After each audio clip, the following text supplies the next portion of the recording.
كنت wanaagsan saaxiibayaal ku soo dhawaada sheekadeen xalqadii 8aad maanafay waxay noo marisay sheekadu iyadoo la leeyahay ay maanafay dalbanaysa inay tahay inay daahday oo ay xilli dambe saacadu sheegayso Axmedna markii dambe uu ka ogolaaday inay meesha ka kacaan oo ay xilli dambe tahay maanafayna ay fasaxno inay dib u laabano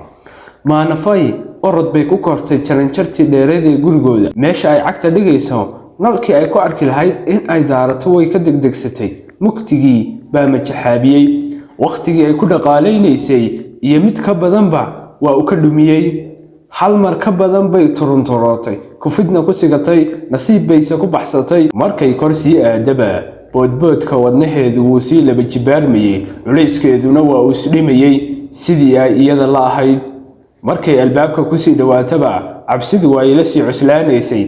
mar dhaweyd markii ay buuqii xamarweyne iyo xaafadihii ay taqaanay soo dhex gashay aad bay u reereysay waxay ku faraxsanayd khatartii jungle ee ay ka soo badbaaday laakiinse markii gurigoodii u muuqday ayay ka dhalatay cabsitii hore ka daran ama ka weyn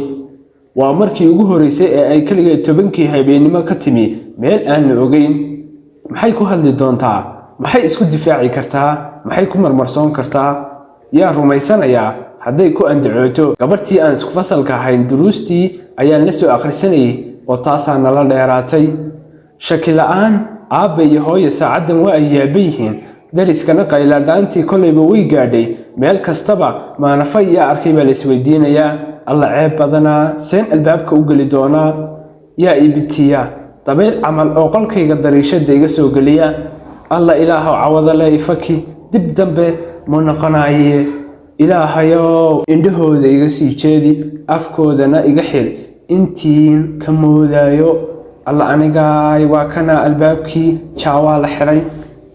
markii ay iridkoodii ku soo dhawaatay way soo taagsatay shanqartiina iska yaraysay ama iska ilaalisay albaabkii xirnaa bay is ag taagtay iyadoo neefta isku celinaysa wadnahana sacabka ku haysa sidii iyadoo ka baqaysa in uu soo farabaxsado feeruhuna celin kari waayaan markay in yar taagnayd ee neeftii soo ceshatay ayay intii albaabkii ku soo dhawaatay dhabanka saartay waxay istiri dadka buuqa iyo codkooda dhageyso wax hadal ahba way maqli weyday meel yar oo albaabka ka jeexnaaba isha saartay mise daaradii la faliisan jiray waaba cidla alla fiicana neeftay ku xirantay baa ka soo buuday indhaha iyo sacabadu cirkay u taagtay sidii iyadoo leh nasiib badaniya geesinimada soo gashay bay albaabkii gacan gadaal ka baqaysa tartiib ugu garaacday hooyadeed oo alaabtii fiidkii lagu casheeye kala ururinaysa ayaa jikada ka tiri yaa weeye yaah mar labaad buu wadnaheedii bug soo yiri inuu banaanka u soo booday bay la noqotay sacab bay ku celisay jawaabtii bay la daahday tani waa seetee mar dambe si miskiinama leh u tiri ani waaye umma yarkii Cumare oo hooyadii ag taagnaaba albaabkii ku orday isagoo ku qaylinaya abay maana aad buu walaashiis u jecel yahay iyaduna u jeceshahay ugana roon yahay intii uu albaabkii fag ka siiyay buu lugaha isaga maray sidii uu waligii yeeli jiray iyana intay ku soo foorarsan dhabanada ka dhunkatay bay dhegta u saartay su'aal uurkeeda olol ku shiday Cumare abaabay ma joogaa abay nacnacisi abay allow nin aan wax ogeyn haadaabin nacnac buu i weydiinayaa yaa u sheega meesha laga yimi imaqal Cumare nacnacana ku siinayee aabe ma imaaday ayay cod gaaban ku weydiisay iyadoo wadnaha farta ku haysa Cumare alihiiska alle arrinta la weydiiyay inay tahay sir lagu qarsaday oo aan loo baahnayn in ay labadooda dhaafto isagoo aan ogeyn ayuu isagoo intuu qaylin karo qaylinaya ayuu yiri aabe ma joogo masaajidku jira abay nacnacay aawe intay kor u qaaday oo laabta ku qabsatay bay dhabanada ka dhunkatay Cumare dhunkashadaas iyo soo dhaweyntaasi wuxuu u qabaa tii uu markasta walaashii ka heli jiray ma oga tan caawa inay tahay abaalgud uu ku mutaystay warkii farxadda lahaa ee uu ugu bushaareeyay in uu aabbo aqalka ka maqan yahay kala fogaa warkaasi sida uu isaga ula fudud yahay iyo qiimaha uu ugu fadhiyo maanafay wariya maana ay caday ayaa cod canaan ahaan u dhacay jikada uga qaylisay umma intay la soo booday ee Cumar iska dhigtay ayay kijada ku soo oroday intaysan gaarin bay intay hooyadeed caro kala hortimi wajiga ka saartay shulkana ay keentay maahino intee ka timoriya saacadan sidii bisad la qabtay bay iskashay waxay isku dayday inay soo xasuusato beentii sahra u soo dhistay markay xasuusatay bay hoos u tiri umma yarta isku fasal lahay aan wax la soo akhrisanayay imtixaan aan noo soo dhow kabacdi imtixaanka saacadan camal lagu maqnaadaa miya ayay hooyadeed weydiisay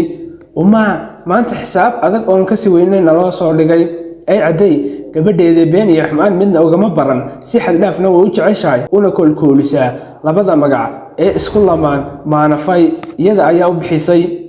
intay hadalkii ka yaraha kasabay tin iyo cirib u fiirisay sidii iyadoo korkeeda ka eegaysa sababta ay sheegtay run iyo been midka ay tahay wajigeeda daalan iyo indhaheeda ilmadu ka soo joogsatay markay aragtay ayay tiri saco iska bedel dharka cashada aad iska qaboojisayna cun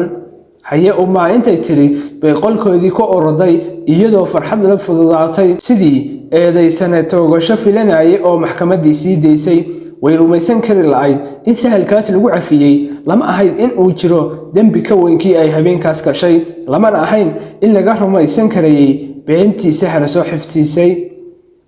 waxay moodaysay in ay hooyadeed indhaha ku haysay intii meelada ay caawa martay iyo dadkii ay la baashaalaysay intay halhalee dharkii isaga bedeshay bay guntiino fudud xiratay cabsida ugu weyn waxa ay ka baqaysay in aabaheed soo galo iyadoo weli qabta sakadii iyo kabihii cirbaha dheeraa ee ay dambiga ku soo gashay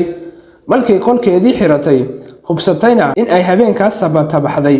ayay dib ugu soo maaxdeen arrimihii ay caawa la soo kulantay hadda bay la soo macaanaadeen waxyaabo badan oo awal qalada iyo cabsida u qaraariyeen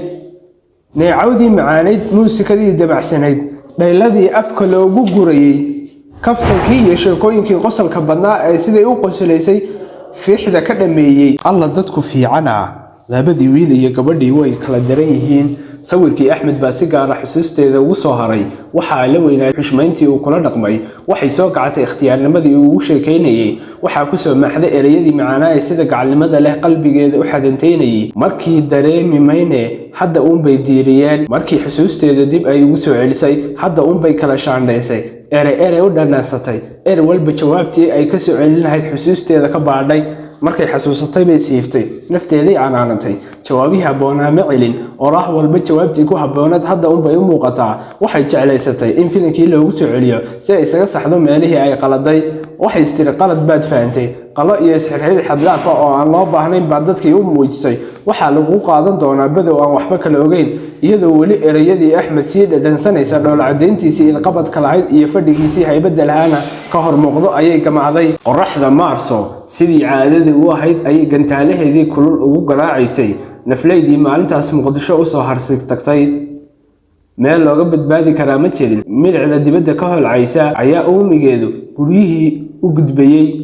jaamacadagay markuu gamci waayay ayuu ka soo sakara kacay sariirtii uu ku galgalanayay isagoo dhididka korkiisa qooyay xabadkiisa weyn iyo qaarkiisa kore ee wada qaawan marwadii raaliyada ahayd Ambara Cali Dhoof oo barxad ay kulayl yari biday darin ku jiiftay ayaa markay shanqadhiisha muqashay isfududaysay intay kacday bay kursi jiif fanaanka ugu bixisay waa kursi jiifkiisii uu waqtigaas oo kala jeclaa ee ka saameysnaa darbaal dhuuban diilimo kala midab leh madaxyadana isku haya iyo adimo uu ku fadhiyana ay yihiin alwaax guduudan isagoo macaws guntan shkumaan yarna garbaha u saaran yahay ayuu dhacadiisaday kursi jiifkii Ambara u dhigtay hoos galbeedka neecawda yar ee macaan leh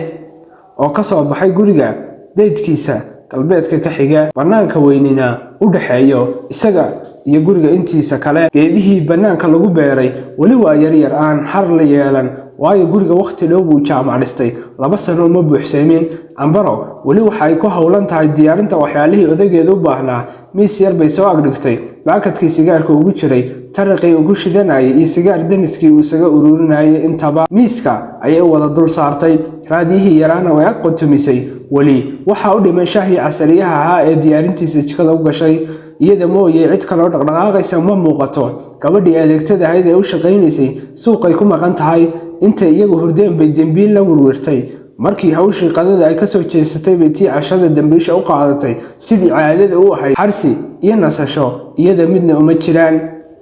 caruurtii way wada jiifaan xataa kii hurdo iska waayaa sariirta kama soo kici karo ilaa la gaaro 4:00 oo anshaxa lagu carbiyay oo aysan ka leexan karin siiba marka odaygu joogo kuma dhacaan in ay ka leexdaan anshixii uu baray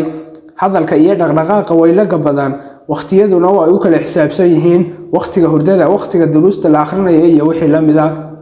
laakiinse marka odaygu maqan yahay siday doonaan bay u buuqaan waqtiyadaas badanaa ma ilaaliyaan inkastoo ay sida u kala waaweyn yihiin isu dilaan iskuna cabsiiyaan aabbaan kuu sheegayaa habarta sida badan kama xarig xirtaan cabsi weynna kama qabaan inkastoo marka ay canaanato amarkeeda u hoggaansamaan kalgacaylka xad-dhaafka ay u qabaan iyo sida joogtada ah ee ay ugu agdhow yihiin ayaa malaha dabooshay cabsidii ay ka qabi lahaayeen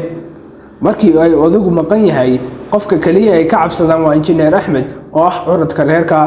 siiba intii uu dibadda ka soo laabtay isagoo nin weyn noqday waxa uu la yeeshay haybad gaar ah jaamac dhigay neecawdi macaanid iyo shaahi udgoonaa ee aafadiisa u keentay markay madaxa u dejiyeen wax soo gacday markaasuu saacadda eegay weli waa maalin weyn 4 galabnimo daqiiqado yar baa dhaaftay ma dhow saacaddii uu istiyaarin lahaa 5:15 ayuu soo marayaa saaxiibkii Cawaale sidiisa aka telefoonka uu ugu sheegay jaamac waxaa ku kulmay maskaxdiisa oo teleefankii Cawaale ku soo dhacay iyo indhihii ku dhacay aafadiisa Cambaro oo intay meel 5 talaabo u jirta dalin yar ku fariisatay xarqad qabyo u ahayd dabaac ku tolaysa laan ubax ah oo maro buluug ah qalin qori ku dul sawiran bay dun dhowr midab ah la raacaysay iyada hawsheedii ku sii jeeda ayuu ka ilbuuxsaday diriceeda dhulka daasan iyo jirkeeda sida qaabdarada ah u cayilay ee cadba dhinac u fuuray cawshada halka inoogu jirtay kulan dambe salaamu calaykum